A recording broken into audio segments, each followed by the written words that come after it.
Good morning and welcome back. चलो आज मैं जो वीडियो तुम्हारे लिए लाया हूं वो है फैक्टर्स अफेक्टिंग फ्रिक्शन। मतलब वो कौन सी बातें हैं जिस पर फ्रिक्शन डिपेंड्स करता है। ठीक है, मतलब फ्रिक्शन जो है वो कुछ फैक्टर्स हैं जिसके ऊपर वो डिपेंड्स करता है। अगर वो फैक्टर निकाल दिया जाए तो फ्रिक्शन भी खत्म हो जाएगा। ठीक है, समाप्त हो जाएगा। ओके, अभी हम लोग देखते हैं सबसे पहला फैक्टर। उसके लिए एक एक्टिविटीज देखते हैं। ठीक है, एक क्या करो, यू टेक ए टेबल।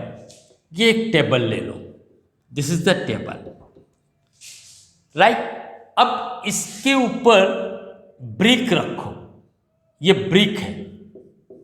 ठीक है, दिस इज द ब्रिक।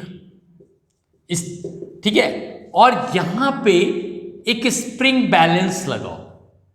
ठीक है, पुट ए स्प्रिंग बैलेंस, और स्प्रिंग बैलेंस से इधर तुम फोर्स अप्लाई करो। स्प्रिंग बैलेंस क्या होता है? This is a instrument which measure the force. कितना तुमने फोर्स लगाया है वो उसका मेजरमेंट देता है।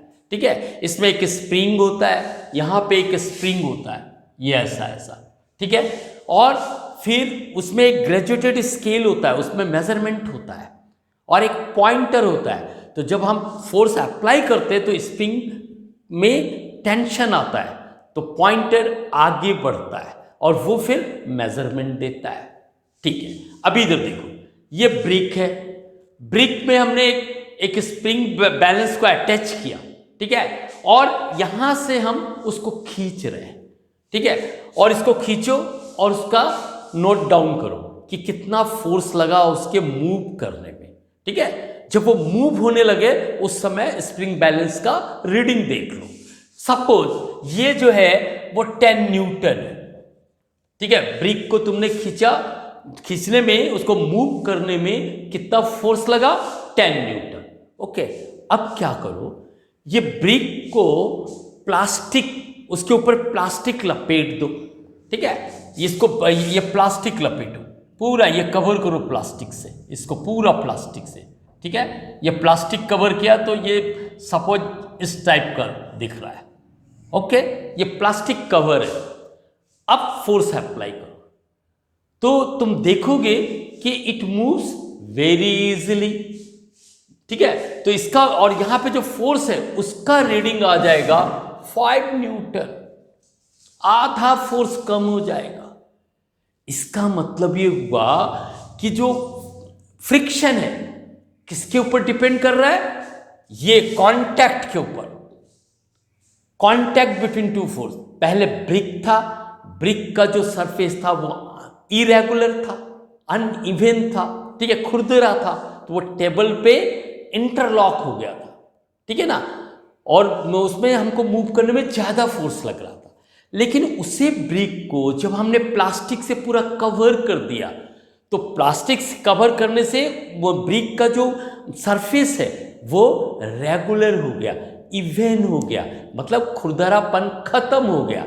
तब वो टेबल की जो रफनेस है उसमें इंटरलॉक नहीं हो पाया, इस कारण कम फोर्स में वो मूव हो गया। तो पहला जो फैक्टर आ गया वो हो गया कांटेक्ट बिटवीन टू सरफेस। दो सरफेस के बीच में जो कांटेक्ट होता है उसके ऊपर फ्रिक्शन डिपेंड करता है। अगर कांटेक्ट रफ है फ्रिक्शन ज्यादा होगा क्योंकि इंटरलॉक अच्छी तरह हो जाएगा। अगर स्मूथ है तो फ्रिक्शन कम होगा। इसका मतलब यह हुआ कि फर्स्ट फैक्टर जो है वो हो गया contact, contact of surface, contact of surface. तो ये फैक्टर के ऊपर फ्रिक्शन डिपेंड करता है। सरफेस अगर रफ है फ्रिक्शन ज्यादा होगा, स्मूथ है फ्रिक्शन कम होगा। क्लियर? नो, अब हम दूसरा एक एग्जांपल देखते हैं, दूसरा एक एक्टिविटीज लेते हैं। ठीक है, क्या करो, ये टेबल है। ओके, टेबल में एक यहां से ऐसा इंक्लाइंड सरफेस लो, ये इंक्लाइंड सरफेस है, ठीक है, मतलब ये जैसा बुक है, ठीक है, ये बुक के ऊपर ये देखो, ये सपोज ये बुक है और ये ऐसा उसमें सरफेस है, ऐसा इंक्लाइंड सरफेस, अंडरस्टैंड। अब यहां पे तुम कोई बॉडी रखो, ऑब्जेक्ट रखो, ठीक है, put A object like that, ये ठीक है। पहले जब ये प्लेन सरफेस में इसको रखोगे तो इसको मूव करने के लिए तुमको फोर्स का जरूरत पड़ेगा, अंडरस्टैंड। लेकिन यहां पे ये जो इंक्लाइंड प्लेन है तो तुमको मिनिमम फोर्स का जरूरत पड़ेगा, मतलब फोर्स का जो डिपेंड करता है इसके इंक्लिनेशन पे, ये इंक्लिनेशन कितना है, ठीक है। सपोज ये इंक्लिनेशन 20 डिग्री है तो बॉडी हो सकता है मूव ना हो, ठीक है। लेकिन जैसे ही तुम इसका इंक्लिनेशन बढ़ाओगे, ठीक है, तो body will start to move, नीचे मूव होना स्टार्ट हो जाएगा, ठीक है। और ये मूव होकर के यहां तक पहुंच सकता है, ठीक है। ये डिस्टेंस मेजर कर लो, ये कितना है, ठीक है। ये सपोज इट इज 1 मीटर आया, ठीक है। अब इसका इंक्लिनेशन को बढ़ा दो, अभी सपोज इट इज 30 डिग्री है, ठीक है। 30 डिग्री में तुमने यहां रखा तो वो मूव करना चालू कर दिया, ठीक है। और वो कितना डिस्टेंस कवर किया, 1 मीटर। अगर मैं इसका इंक्लिनेशन बढ़ा दूं, मतलब ये इसको 45 कर दूं, ऐसा, ये 45 डिग्री किया, ठीक है, ये इंक्लिनेशन बनाया, दिस इज द 45 डिग्री। अब इसके ऊपर मैं कोई ऑब्जेक्ट रखूंगा तो इट विल मूव फास्ट, और वो मूव करने के बाद एकदम यहां से यहां तक आ जाएगा, it will cover long distance on horizontal, ठीक है, यहां पे। तो ये देखो it is a near about 2 meter, ठीक है। तो इसका मतलब ये हुआ कि इस केस में जहां पे वो ज्यादा मूव हो गया, ठीक है ना, तो फ्रिक्शन कम था, और जहां कम मूव हुआ फ्रिक्शन, ये जो फ्रिक्शन था वो ज्यादा था, इसके कंपैरिजन में इसका फ्रिक्शन ज्यादा था, ठीक है। तो इसका मतलब ये हुआ कि friction depends upon the inclination of the surface. Surface अगर हॉरिजॉन्टल है तो फ्रिक्शन ज्यादा लगेगा, ठीक है। अगर सरफेस इंक्लाइंड है तो फ्रिक्शन कम लगेगा, वो जल्दी से मूव हो जाएगा without applying any force, understand. तो सेकंड फैक्टर हो गया inclination of the surface, inclination of surface, right. Third जो है डिपेंड करता है वेट ऑफ द बॉडी। अगर किसी का यहां जो ये वेट है, ठीक है, ये मान लो इट इज ए 10 kg, इसका mass it is a 10 newton, weight is a force, इसलिए ये 10 न्यूटन है, ठीक है ना, इसका जो वेट है वो 10 न्यूटन है। और तब यहां पे जो इसको मूव करने में फोर्स लग रहा है वो suppose it is A 20 Newton लग रहा है, ओके। अब अगर सपोज सेकंड केस में ये जो इसका जो वेट है, ये suppose it is A 20 Newton, इसका जो वेट है इट इज ए 20 न्यूटन, तब जो फोर्स होगा इसको मूव करने के लिए वो भी डबल हो जाएगा, 40 न्यूटन हो जाएगा। इसका मतलब यहां पे फ्रिक्शन कम है, यहां पे फ्रिक्शन ज्यादा है, ठीक है। इससे ये कंक्लूजन निकलता है कि जैसे जैसे वेट बढ़ता जाएगा बॉडी का, interlocking between the surface will be harder, और मजबूत इंटरलॉकिंग हो जाएगा, ठीक है। तो यहां पे जो है फ्रिक्शन कम था, यहां ज्यादा था। तो ये अनदर फैक्टर जो है वो है वेट ऑफ द बॉडी, ठीक है, वेट ऑफ द बॉडी। अगर वेट ज्यादा है तो फ्रिक्शन ज्यादा होगा, अगर वेट कम है तो फ्रिक्शन भी कम होगा, ठीक है। तो दीज आर द फैक्टर। कौन कौन सा फैक्टर है, कांटेक्ट ऑफ सरफेस, ठीक है, अगर रफ है फ्रिक्शन ज्यादा होगा, स्मूथ है फ्रिक्शन कम होगा, सेकंड, इंक्लिनेशन ऑफ सरफेस, अगर सरफेस हॉरिजॉन्टल है तो force of friction will be more greater, ठीक है। अगर ये इंक्लाइंड है तो force of friction will be less, जैसे जैसे उसका इंक्लिनेशन बढ़ेगा force of friction will be less, तो ये इसके ऊपर डिपेंड है। तीसरा है वेट ऑफ द बॉडी, अगर बॉडी का वेट कम है तो फ्रिक्शन भी कम होगा, क्योंकि उसका इंटरलॉकिंग हार्डर नहीं होता, मजबूती से नहीं होता। जैसे ही उसका वेट बढ़ेगा इंटरलॉकिंग विल बी हार्डर, उसका इंटरलॉकिंग मजबूत हो जाएगा। तो ये 3 फैक्टर है जिसके ऊपर फ्रिक्शन डिपेंड्स करता है। अब हम लोग देखते हैं टाइप्स ऑफ फ्रिक्शन, ठीक है।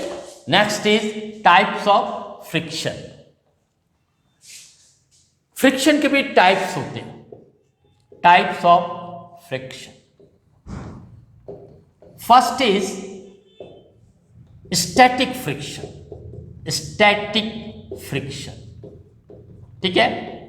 स्टैटिक मीन्स स्टेशनरी, तो जब बॉडी स्टेशनरी रहता है, ठीक है, यहां पे ये बॉडी है, ठीक है, अब इसको मूव करने के लिए, ठीक है ना, इसको मूव करना है तो तुम यहां पे फोर्स अप्लाई करोगे तो फोर्स ऑफ फ्रिक्शन यहां पे ये इसको क्या करेगा, अपोज करेगा, तो इस समय जो फ्रिक्शन काम करेगा, ठीक है, that is called static friction, ठीक है, अंडरस्टैंड। तो static friction is a friction which opposes the motion of a body, ये मतलब इसमें मोशन आने नहीं देगा, वो कोशिश करेगा नहीं, वो जहां है वहीं रखेगा, अंडरस्टैंड। तो static friction is a friction which opposes the motion of A rest body, understand, this is the static friction. Second, you see sliding friction, sliding friction, ठीक है। अब देखो यहां पे ये एक बॉडी है और ये बॉडी रखा है, यहां तुमने फोर्स अप्लाई किया, मान लो ये फोर्स जो है वो 10 न्यूटन है, ठीक है, और ये जो फोर्स ऑफ फ्रिक्शन है ये भी F, ठीक है, ये फोर्स ऑफ फ्रिक्शन, तो ये इसको स्मॉल f ले लो, ये फोर्स ऑफ फ्रिक्शन, ये मान लो 2 न्यूटन है, ठीक है, ये 10 न्यूटन है, ये 2 न्यूटन है, तो बॉडी जो है it will move with 8 Newton force, 8 Newton force, मतलब इसमें से 2 न्यूटन फोर्स तो माइनस हो जाएगा, इसका जो 2 न्यूटन फोर्स है इसको हराने में खत्म हो जाएगा, 2 Newton force it will loss in overcoming the friction, और 8 न्यूटन के फोर्स से ये मूव होना चालू हो जाएगा, ये चलता रहेगा 8 न्यूटन के फोर्स से, ठीक है, इसमें 8 न्यूटन फोर्स है, 8 न्यूटन, ठीक है। अब इस फ्रिक्शन का क्या रोल होगा, मतलब जो ये क्या करेगा, हमेशा उसको रोकने की कोशिश में रहेगा, ठीक है ना। तो जो the friction which acts in sliding condition, ठीक है, जब वो स्लाइड हो रहा हो, बॉडी जो है दूसरे सरफेस पे जब स्लाइड हो रहा हो, जब मूव हो रहा हो, उस समय जो फ्रिक्शन काम करता है that is A sliding friction, ठीक है। ऐसा नहीं कि फ्रिक्शन खत्म हो गया तो छोड़ दिया, ठीक है ना, वो हमेशा देखता रहेगा कि कब इस फोर्स को वो ओवरकम कर सके, ठीक है ना। तो अगर तुम इस फोर्स को हटा दोगे तो ये फ्रिक्शन उसको रोक देगा। तो the friction which work during the motion of a body is called sliding friction.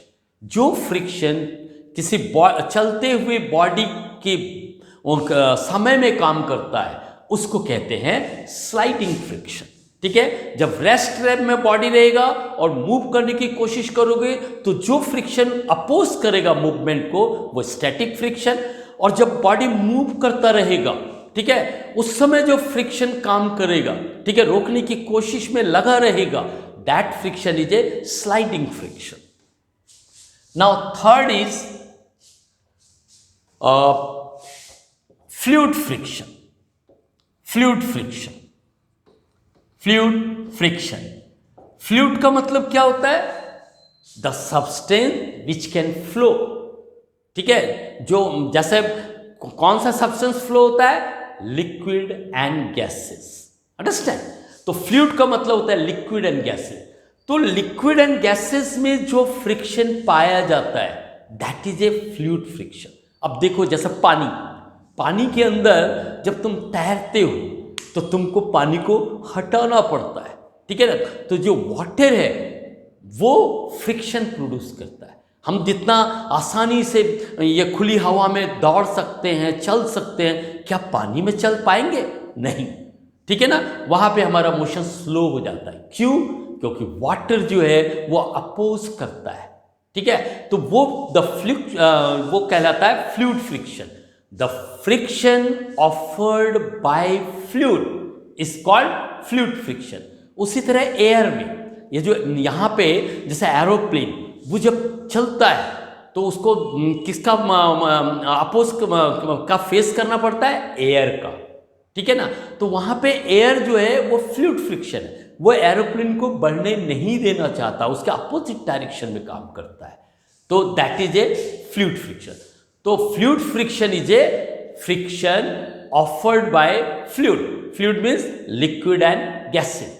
तो स्टैटिक फ्रिक्शन क्या हुआ? The friction which acts during the stationary condition which opposes the motion of a body. Second, sliding friction. When a body moves, when a body slides during the acting friction is called sliding friction. और ये जो fluid friction is a friction offered by fluid. Okay, clear है? तो इस video में मैंने इतना ही रखा है। नेक्स्ट वीडियो में हम फ्रिक्शन के बारे में और ज़्यादा जानेंगे। Okay, thank you, bye.